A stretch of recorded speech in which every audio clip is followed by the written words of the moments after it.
राजू बहुत डर गया।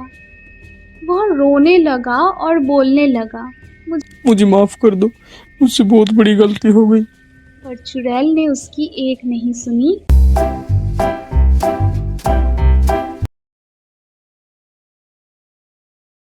अमरपुर नाम के गांव में दो पड़ोसी नीरज और राजू रहते थे। दोनों की बीवियां छोटी छोटी बातों पर झगड़ती रहती थी। राजू एक कामचोर किस्म का आदमी था। वह कभी कभी काम पर चला जाता था, बाकी समय घर में ही पड़ा रहता था। काम पर न जाने की वजह से उसकी आर्थिक स्थिति खराब हो गई। उधर नीरज अपना काम काज करता रहा। उसने खेत में कड़ी मेहनत से काफी अनाज उगाया। ये सब देख देख कर उसका पड़ोसी राजू बहुत जलता था। एक दिन नीरज किसी काम से दूसरे गांव गया हुआ था और वह वापस दूसरे दिन आने वाला था।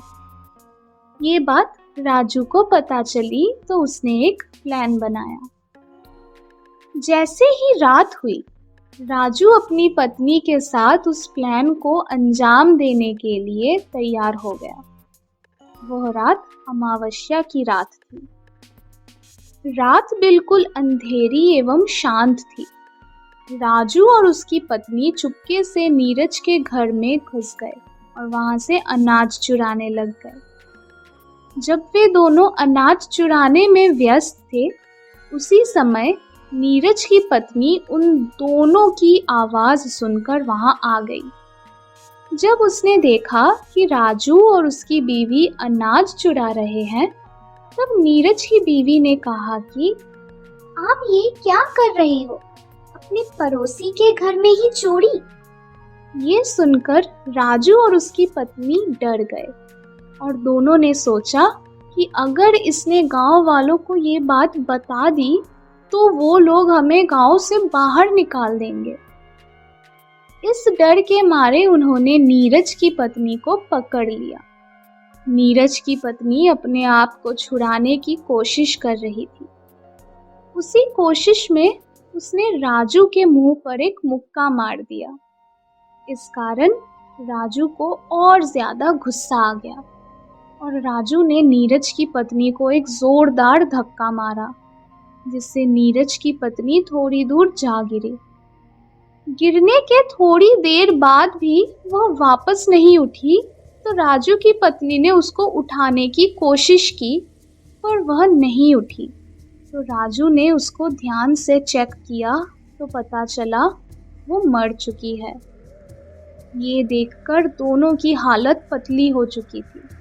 दोनों बहुत घबरा रहे थे। थोड़ी देर में दोनों ने नीरज की पत्नी की लाश को उठाकर दूर जंगल में ले गए और वहां उसे दफना के आ गए। सुबह जब नीरज अपने घर पहुंचा तो देखा कि घर में कोई नहीं है। उसने अपनी पत्नी को आवाज लगाई पर कोई जवाब नहीं आया। उसने सारे घर को छान डाला पर उसकी पत्नी नहीं मिली। नीरज ने अपने पड़ोस में राजू की पत्नी को पूछा कि मेरी बीवी कहाँ गई? तो उसने हड़बड़ा के बोला, मुझे नहीं पता, कल शाम तक तो घर पर ही थी। नीरज ने पड़ोसियों से भी पूछा तो उन्हें भी कुछ पता नहीं था। जब किसी से भी अपनी पत्नी की कोई जानकारी नहीं मिली तो नीरज फिर से अपने घर की तलाशी लेने लगा तो उसे अनाज वाले कमरे में एक जगह पर खून के कुछ धब्बे दिखाई दिए। अब उसे सब कुछ समझ में आ गया कि उसे किसी ने मार के सारा अनाज चुरा लिया है।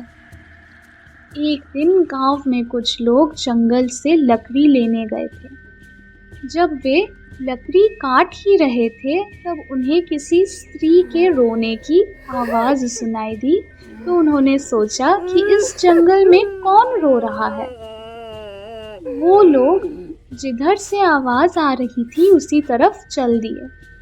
कुछ दूर चलकर उन्होंने देखा कि एक औरत एक पेड़ के नीचे बैठकर रो रही है। जब वो उसके पास पहुंचे तो वह अचानक से गायब हो गई। उन लोगों ने जब इस तरह का दृश्य देखा तो वो घबरा गए। तभी एक चुड़ैल उनके सामने आ खड़ी हुई। अचानक से इतनी भयानक चुड़ैल देखकर उन लोगों में से एक तो वही बेहोश होकर गिर गया। चुड़ैल फिर बोलने लगी, मेरा सारा अनाज चुरा लिया और मुझे मार डाला। मेरे पति ने सब गांव वालों से मदद मांगी पर किसी ने उनकी मदद नहीं की। इसका खामियाजा तुम सब गांव वालों को भुगतना पड़ेगा। अमावस्या के दिन मैं उसको मार डालूंगी जिसने मुझे मारा था। इसके बाद से हर दिन गांव का एक एक आदमी मरेगा। अनाज वाली बात सुनकर वे लोग समझ गए कि वह तो नीरज की पत्नी है। वे लोग वहां से भागे और गांव पहुंचकर सब गांव वालों को सारी बातें बताईं। गांव वाले आपस में बात करने लग गए कि जिसने भी ये काम किया है उसकी वजह से सारा गांव मुसीबत में पड़ गया है। ये बात सुनकर राजू भी वहां पहुंच गया और सब बातें सुनकर उसके होश उड़ गए और वो घबरा सा गया और कहने लगा, वो चुड़ैल कोई और होगी, वह चुड़ैल नहीं बन सकती, वह तो अनाज लेकर भाग गई है। कुछ गांव वालों ने कहा, वो तो अमावस्या को ही पता चलेगा कि किसने उसकी हत्या की थी। ये बात सुनकर राजू बहुत डर गया और वहां से भागता हुआ अपनी बीवी के पास पहुंचा और बोला कि अब हम लोग नहीं बचेंगे, वो नीरज की पत्नी चुड़ैल बन गई है। आज से 3 दिन बाद अमावस्या को वो चुड़ैल हमें मार डालेगी। राजू की पत्नी बोली, कोई चुड़ैल नहीं है, किसी ने तुम्हें पागल बना दिया है, कुछ नहीं होगा, उसको तो हमने मारकर दफना दिया था। पर राजू फिर भी डर रहा था। अगले 2 दिन तक राजू को नींद नहीं आई, वो बहुत डर रहा था। 2 दिन ऐसे ही निकल गए। तीसरे दिन अमावस्या की रात थी। सारा गांव डरा हुआ था। सब लोग यही बात कर रहे थे, पता नहीं आज किसकी मौत होगी। शाम होते ही सब लोग दरवाजा बंद करके सो गए। रात के 12 बजते ही अचानक किसी स्त्री की रोने की आवाज सुनाई दी। सारे लोग डर गए। वो समझ गए कि वो आ चुकी है। राजू ने देखा कि एक उसकी ओर आ रही है, बाल बिखरे हुए, चेहरे पर अंधेरी रात में उसकी आंखें चमक रही थी। राजू बहुत डर गया। वह रोने लगा और बोलने लगा, मुझे माफ कर दो, मुझसे बहुत बड़ी गलती हो गई। पर चुड़ैल ने उसकी एक नहीं सुनी और उसे अनाज में दबाकर मार डाला और वहां से चली गई। ये सब राजू की बीवी गेट के छेद से देख रही थी। राजू की बीवी ये सब देखकर बहुत डर गई। वो समझ चुकी थी कि अब उसका अंत निकट है। अगले दिन चुड़ैल फिर से आई और उसने राजू की पत्नी को भी मार डाला।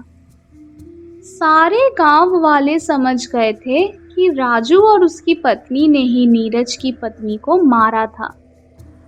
राजू को भला बुरा कह रहे थे कि इसकी वजह से हम सब लोग एक दिन ऐसे ही मरेंगे। गांव में जहां बाकी सब लोग चुड़ैल से डर रहे थे, वही विराट नाम का एक नौजवान चुड़ैल से डरने की जगह उसे मारने की तरकीब ढूंढ रहा था।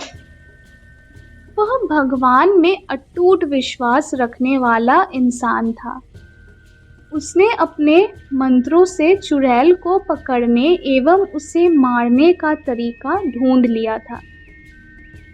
उसने गांव वालों को अपनी योजना के बारे में बताया।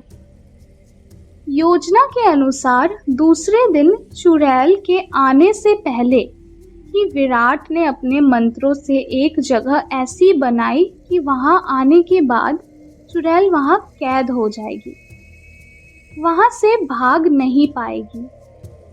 विराट ने कुछ गांव वालों को भी जंगल में नीरज की पत्नी की लाश लेने के लिए भेज दिया। थोड़ी देर बाद चुड़ैल वहां आई। उसने जब देखा कि राजू अब भी वहां पर बैठा हुआ है तो उसे बहुत गुस्सा आया कि इसे तो मैंने मार दिया था, ये वापस जिंदा कैसे हो गया। ये सोचकर वह राजू के पास पहुंची और उस पर हमला किया, पर वह राजू नहीं, राजू का पुतला था। दरअसल विराट एवं गांव वालों ने चुड़ैल को पकड़ने के लिए वो पुतला बनाया था, जिसे देखकर चुड़ैल उस जगह पर आ जाए। अब चुड़ैल वह फंस चुकी थी। वो वहां से भागने की कोशिश कर रही थी पर भाग नहीं पा रही थी। कुछ देर में गांव वाले भी नीरज की पत्नी की लाश लेकर वहां आ गए। गांव वालों ने चुड़ैल और उसकी लाश दोनों को एक साथ जला दिया। इसके बाद गांव में सब शांति से रहने लग गए।